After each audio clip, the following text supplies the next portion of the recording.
Ganesh sir ನಿಮ್ಮ party ಬೇರೆ ಬೇರೆ ರಾಜ್ಯಗಳಲ್ಲಿ ಈ ಸಿಲಿಂಡರ್ ಬೆಲೆಯನ್ನು ಬೇರೆ ಪಕ್ಷದ ಪೈಪೋಟಿ ಕಾರಣಕ್ಕೋ ಇನ್ನೊಂದು ಕಾರಣಕ್ಕೋ ಚುನಾವಣಾ ಕಾರಣಕ್ಕೋ ಅನೌನ್ಸ್ ಮಾಡಿದ್ರಿ.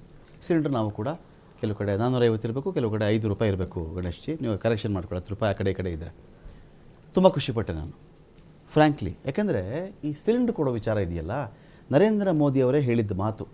ಉಜ್ವಲ ಸಿಲಿಂಡರ್ ಲಾಂಚ್ ಮಾಡಬೇಕಾದ್ರೆ, if I am not wrong, U ಪಿನಲ್ಲಿ ಉತ್ತರ ಪ್ರದೇಶದಲ್ಲಿ ಒಂದು ಸಮಾರಂಭದಲ್ಲಿ ಹೇಳಿದರು. ಒಂದು ಮಹಿಳೆ, ನಾನು ಚಿಕ್ಕ ಬಾಲ್ಯದಲ್ಲಿದ್ದಾಗ ನನ್ನ ತಾಯಿ ಸೌದೆಯನ್ನು ಉರಿಸಿ ಅಡುಗೆ ಮಾಡ್ತಾಯಿದ್ರು. ಕಿಟಕಿ ಸರಿಯಾಗಿರಲಿಲ್ಲ, ಹೊಗೆಯೆಲ್ಲ ತುಂಬ್ಕೊಂಬಿಡೋದು.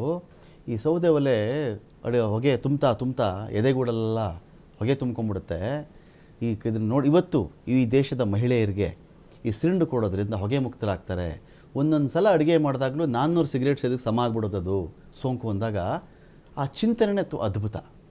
ಅದು ಫ್ರೀ ಕೊಡ್ತಾರೋ ಕಡಿಮೆ ಕೊಡ್ತಾರೋ ಅದು ಕೊಟ್ಟಾಗ ನಾವು ಖುಷಿ ಪಡ್ತೀವಿ. ಇಲ್ಲಿ ಏನಾಗ್ಬಿಟ್ಟಿದೆ, ನರೇಂದ್ರ ಮೋದಿಯವ್ರ ಗ್ಯಾರಂಟಿ ಯೋಜನೆ ಆದರೆ ಶಭಾಷ್, ವಂಡರ್ಫುಲ್ ರೀ. ಏನು ರೀ ಮೋದಿಯವರು, ಮೋದಿ ಕಿ ಗ್ಯಾರಂಟಿ, ಆ ಒಂದು ಕಾನ್ಸೆಪ್ಟನ್ನ ಖುಷಿ ಪಡೋ ಹೊತ್ತಲ್ಲಿ ಒಂದು ಸ್ಟೇಟಲ್ಲಿ ಯಾರೋ ಒಂದು ಗ್ಯಾರಂಟಿ ಕೊಟ್ಟಾಗ ಆ ಸ್ವರ ಕ್ಷೀಣವಾಗುತ್ತಲ್ಲ ಯಾಕೆ ಅಂತ. ಮಾನ್ಯ ಬಸವರಾಜವರು ಒಂದು ಮಾತು ಹೇಳ್ತಿದ್ರು, ನಮಗಿನ್ನ ಭಾಳಷ್ಟು ತಿಳಿದಿರೋಂಥವ್ರು ಅವರು, ಆರ್ಥಿಕ ತಜ್ಞರು ಅನಿಸುತ್ತೆ. ಕೊಳ್ಳುವ ಶಕ್ತಿ ಹೆಚ್ಚು ಮಾಡಬೇಕು ಅಂತೇಳಿ. ಕೊಳ್ಳುವ ಶಕ್ತಿ ಹೆಚ್ಚು ಮಾಡಬೇಕು ಅಂದರೆ ಹಣ ಕೊಡೋದ್ರ ಮುಖಾಂತರನೇ ಅಲ್ಲ, ಅವರಿಗೆ ಮಾನಸಿಕವಾಗಿ ಸ್ಥೈರ್ಯನೂ ತುಂಬಬೇಕು, ಧೈರ್ಯನೂ ತುಂಬಬೇಕು. ಸಣ್ಣ ಒಂದು ಎಕ್ಸಾಂಪಲ್, ನಾನಿವತ್ತು ಮಾನ್ಯ ಮುಖ್ಯಮಂತ್ರಿಗಳು ಭಾಷಣ ಮಾಡ್ತಿರತಕ್ಕಂಥ ಸಂದರ್ಭದಲ್ಲಿ 1 ಲಕ್ಷ ಜನಕ್ಕೆ ನಾವು ಯುವ ನಿಧಿ ಅಂತ ಕೊಡ್ತಿದ್ದೀವಿ, ಈಗ ಕೌಶಲ್ಯಾಭಿವೃದ್ಧಿ ಅವರಿಗೆ ಈಗ ಯೋಜನೆ ಮಾಡಿದ್ದೀವಿ ಅಂತ ಹೇಳಿದ್ವಿ. ಅದನ್ನೇ ಶಾಲೆಯಲ್ಲಿ ಮಾಡಬೇಕು ಅಂತ ಚಿಂತನೆ ಮಾಡಿದರೆ ಖಂಡಿತವಾಗಲೂ ಮುಂದಿನ ದೇಶದಲ್ಲಿ ಒಳ್ಳೆ ಪ್ರಜೆಗಳನ್ನು ಕೊಡ್ತಿದ್ರು. ಓಕೆ, ಖಂಡಿತ. ಯಾಕೆಂತಂದರೆ ಇವತ್ತು ಶಾಲೆಯಲ್ಲಿ ಇವತ್ತು ಮುಂದೆ ಆರ್ಟಿಫಿಷಿಯಲ್ ಇಂಟೆಲಿಜೆನ್ಸ್ ಬರ್ತಿರುವಾಗ ನಾವು ಮಕ್ಕಿ ಅಂತ ಕುಂತ್ಕೊಳ್ಳೋಕ್ಕಾಗಲ್ಲ. ನಾವು ಇವತ್ತಿನ ಕಾಲಘಟ್ಟಕ್ಕೆ ಆ ಶಿಕ್ಷಣ ಕ್ಷೇತ್ರ ತರಬೇಕಾಗಿತ್ತು. ಇವತ್ತು ನಾನು ಬಡ್ಜೆಟ್ ಓದೋದು ನನಗೆ ನಗು ಬಂತು. ನಾನು ಎಕನಾಮಿಕ್ಸ್ ಓದಿದ್ದೀನಿ, ನನಗೂ ತಿಳ್ಕೊಂಡಿದ್ದೀನಿ ಎಲ್ಲರೂ. ಆದರೆ ಏನಪ್ಪ ಇವಾಗ ಯುವ ರೀತಿಯಲ್ಲಿ ಕೊಡ್ತಿದ್ದೀವಿ ಅಂತೇಳಿ 2,000 ಒಂದು ಡಿಪ್ಲೊಮಾ ಓದಿರೋನಿಗೆ 1,500 3,000 ಕೊಡಿ. ನಾವು ಕೊಡೋದ್ರ ಬಗ್ಗೆ ಅವ್ರ ಪ್ರೋತ್ಸಾಹ ಕೊಡೋದ್ರ ಬಗ್ಗೆ, ಆದರೆ ಯಾವ ರೀತಿಯಲ್ಲಿ ಅವನನ್ನು ತಯಾರು ಮಾಡಬೇಕಾಗಿತ್ತು ಆ ಚಿಂತನೆ ಹೋಗ್ಬಿಡ್ತಲ್ಲ. ಓಕೆ, ನೀವು ಹೇಳಿದ್ರಿ ಬಸ್ಸಲ್ಲಿ ಹೋಗ್ತಿದ್ರಿ, ಕೊಡಿ. ಬಸ್ ಇತ್ತು, ಬಿಟ್ರಿ. ನಿಮ್ಮ ಮನೆದೆಲ್ಲ ನಮ್ಮ ಮನೆದೆಲ್ಲ ಸಾರ್ವಜನಿಕರದು ಬಿಟ್ರಿ. ಜನಗಳು ಸಬಲೀಕರಣ ಮಾಡ್ತಿದ್ರಿ, ಕೊಟ್ರಿ.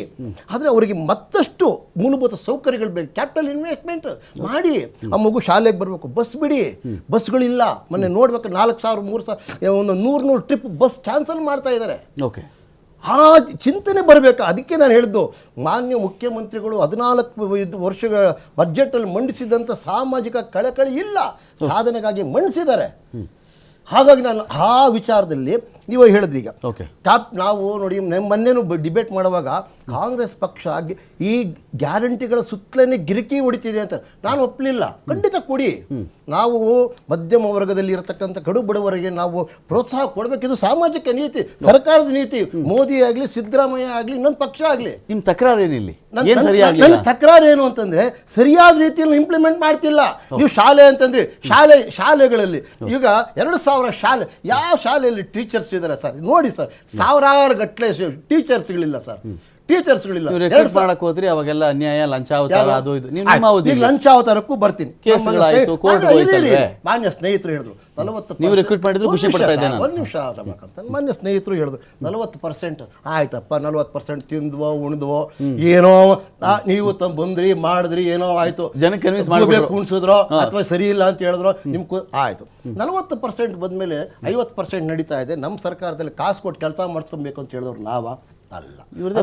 ಒಂದು ನಿಮಿಷ, ಅದ್ರ ಬಗ್ಗೆ ಒಂದು ಆಕ್ಷನ್ ಏನು, ಅದ್ರ ಬಗ್ಗೆ ಆ 8 ತಿಂಗಳಾಯ್ತು ನಾಗಮೋಹನ್ ದಾಸ್ ಸಮಿತಿ ಅಂತ ಮಾಡಿ ಅದ್ರ ಬಗ್ಗೆ ಏನಾದರೂ ಒಂದು ಇತ್ತಂದ್ರನ್ರಿ, ಅದು ನಿಮ್ಮ ಪ್ರಾಮಾಣಿಕತೆ. ಈ ಭ್ರಷ್ಟಾಚಾರವನ್ನು ಕಡಿಗಟ್ಟಲು ಅಥವಾ ನೀವು ಹೇಳಿದ್ರಲ್ಲ ಆರ್ಥಿಕ ಶಿಸ್ತನ್ನು ತರಲು, ಆ ಭ್ರಷ್ಟಾಚಾರವನ್ನು ತಡೆದ್ರೆ ಮತ್ತಷ್ಟು ಅಭಿವೃದ್ಧಿ ಆಗ್ತಿತ್ತು. ಕರೆಂಟಲ್ಲಿ ಹೇಳ್ತೀವಿ, 1 unit is saving, 1 unit is equal to ಒಂದು ಉತ್ಪಾದನೆ ಮಾಡಿದ ಸಮ ಅಂತ. ನೀವು 1 ಲೋಟ ನೀರು ಕುಡಿದ್ರೆ 1 ಲೀಟರ್ ನೀರನ್ನು ಉತ್ಪಾದನೆ ಮಾಡಿದಂಥ ಸಮ ಅಂತ ಹೇಳ್ತಿದ್ವಿ. ನೀವು ಭ್ರಷ್ಟಾಚಾರ ಕಡಿಮೆ ಏನು ಹೇಳ್ತೀರಪ್ಪ? ಬಜೆಟಲ್ಲಿ ಎಲ್ಲೂ ಹೇಳಿರಲ್ಲಪ್ಪ.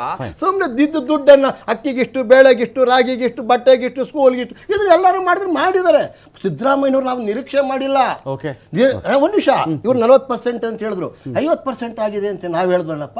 ಓಕೆ, ನಾವು ಹೇಳಿದ್ವಾ? ಅವ್ರ ಪಾರ್ಟಿಯವರು ಹೇಳಿದ್ರು. ಅವ್ರು ಹೇಳಿದ್ದು ಈ ಥರದ ಒಂದು ಕೆಟ್ಟ ಚಿಂತನೆಗಳನ್ನು ಆರ್ಥಿಕ ಶಿಸ್ತಿನಲ್ಲಿ ಬರಬೇಕಾಗಿರೋದು ಇದು. Fine sir. ಫಾಸ್ಟ್ ಆರ್ಥಿಕ ಇದು ಬರಲಿಲ್ಲ ಅಂತಂದ್ರೆ ಆರ್ಥಿಕ ಶಿಸ್ತಲ್ಲ, ಆರೋಗ್ಯನೂ ಕೆಡತ್ತೆ. ಆರೋಗ್ಯ ಕೆಡದಲ್ಲ, ಮನೇನು ದಿವಾಳಿ ಆಗತ್ತೆ ಒಂದ್ ದಿವಸ. ಆ ದಿವಾಳಿ ಆದಾಗ ಸಿದ್ದರಾಮಯ್ಯನವ್ರ ಇಲ್ಲಿ ಇರಲ್ಲ. ಈಗ ನಾನು ಅದನ್ನೇ ಇರಲ್ಲ. ನಾನು ಹಾಗಾಗಿ ಸಿದ್ದರಾಮಯ್ಯನವರಿಂದ ನಾನು ನಿರೀಕ್ಷೆ ಮಾಡಿದ್ದು ಈ ರೀತಿಯಾದಂಥ ಒಂದು ಭ್ರಷ್ಟಾಚಾರ ಇರ್ಬೋದು, ಈ ರೀತಿಯಾದಂಥ ಅನ್ಯಾಯ ಇರ್ಬೋದು, ಅಥವಾ ಈ ರೀತಿಯಾದಂಥ ಒಂದು ಚಿಂತನೆ ಇರ್ಬೋದು. ಹಾಗಾಗಿ ಆಮೇಲೆ ಇದಕ್ಕಾಗಿ ಅವರ ಹಣ ನಿಮಿಷನೂ ಅವಕಾಶ ಕೊಡಲ್ವಲ್ಲ ನೀವು? ಸ್ವಲ್ಪ ಕ್ಯಾಪಿಟಲ್ ಎಕ್ಸ್ಪೆಂಡಿಚರ್ ಹೇಳಿದ್ರಿ. 45,000 ಕೋಟಿ ಈ ಸತಿ ಬಜೆಟ್ ಜಾಸ್ತಿ ಆಯಿತು. ಅವರು ಲಾಸ್ಟ್ ಟೈಮ್ 55,000 ರೂಪಾಯಿ ಮೂಲಭೂತ ಸೌಕರ್ಯ ಕ್ಯಾಪಿಟಲ್ ಎಕ್ಸ್ಪೆಂಡಿಚರ್ ಇಟ್ಟಿದ್ರು. ಈ ಸತಿ ಅವ್ರು ಇಟ್ಟಿದ್ದು 55,000 ಕೋಟಿ. ಇಷ್ಟು 45,000 ಕೋಟಿ ಬಜೆಟ್ ಹೆಚ್ಚಾದ್ರೂ ಮೂಲಭೂತ ಸೌಕರ್ಯಗಳ ಕ್ಯಾಪಿಟಲ್ ಎಕ್ಸ್ಪೆಂಡಿಚರ್ 1,000 ಕೋಟಿ ಹೆಚ್ಚು ಜಾಸ್ತಿ ಮಾಡಿದ್ರು. ಹಾಗಾಗಿ ಮುಂದಕ್ಕೆ ಎಲ್ಲಾಗತ್ತೆ ಅಭಿವೃದ್ಧಿ?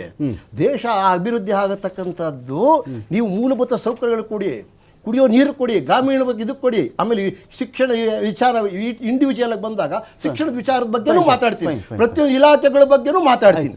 ಅದು ಇನ್ನೊಬ್ರು ಮಾತಾಡಲಿ. ಅಶೋಕ್